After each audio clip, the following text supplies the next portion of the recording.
Thanks for staying with us here on No Apologies. I am Lori Hins, your host. And now, remotely, we have another guest. This gentleman actually figures very prominently in China Conquest Inside Job, our special report here on Beck TV. And I just want to know, Ross Kennedy, what you exactly are doing right now in Washington, D.C. Hi, Lori. Well, they have fantastic hot dogs here, and I figured I'd come out here, check it out, maybe see what's going on with the city in the meantime. So I'm just guessing that's not the truth. Well, in between sampling all of the really fantastic food they've got out here, have spent the better part of this week working with, meeting with, and really kind of helping various Senate and representatives, their staffs, as well as committees understand not only the national security and economic security risks associated with the Fufeng project in Grand Forks, but also really, I think, laying the groundwork and from connecting this particular project to a larger agenda of rebuilding American energy security and food security in particular, but also how those two things have a really legitimate impact on national security.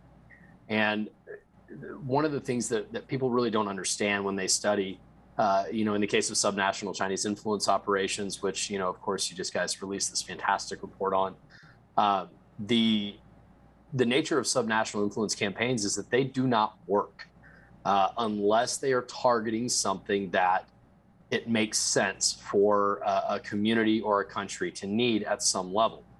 So nobody's going to say we need to build a 50th toy factory near a military installation that doesn't really pass muster, where you can get a mayor, a city council, a state delegation to maybe begin to buy in on the claims of benefit for a project, to accept that the foreign direct investment that comes in this case from China with Fufeng is that, well, at some level, the United States does need additional manufacturing of amino acids, of liquid lysine, of MSG, whatever it may be, but these value-added agriculture ingredients.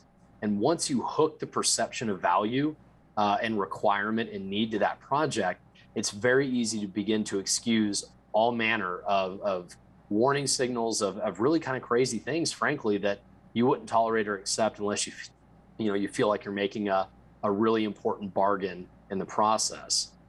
In this particular case, that's not what's happening. This material, these goods, could be and should be more effectively made elsewhere in the United States. But I think at some level, the city officials have said, well, the United States has to have it. It may as well be Grand Forks that provides it, but they ignore all of the red flags that say this is a bad idea, whether it's from availability of raw materials or national security.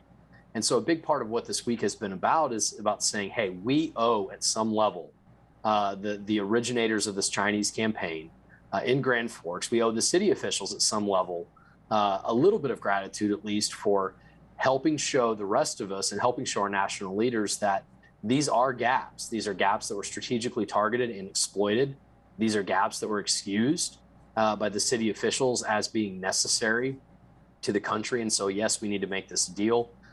But now let's unwind this deal and let's take this in a new direction. And I have to say, meetings have been with 10 plus senators and their staffs, multiple representatives, multiple Senate committees and House committee staff.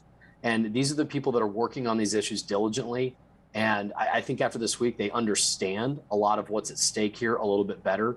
They understand that there is a better way, an American way, not a take foreign direct investment and excuse all manner of silly things and dangerous things to national security to make a deal happen, that we can do it better. So it has been good for that. I think the understanding and the recognition in D.C. has not yet been felt in Grand Forks by the city officials, by the state officials, understanding how the deal really is viewed here at a national level. When people who work with and for senators or serve on the committees themselves as staff or the senators themselves say, boy, this is bad. It's bad that it's with China. It's bad that we've allowed it to get to this point. What can we do to unwind it? You show them a solution. You show them a perfectly legally valid, within the framework of United States law, way to unwind a deal like this and also to lay the foundation for something better for this country. and the reception has been wildly positive from both sides of the aisle. You're going to get some that will always deny there's an issue. You're going to get some that will say, this is going to be a problem, and no matter what we do to mitigate it, it's a problem because it's China. But the very large middle understands the risk, understands how we can kill this project, but use it to bridge to a better, Russ, a better state. Thank you so much for the latest update.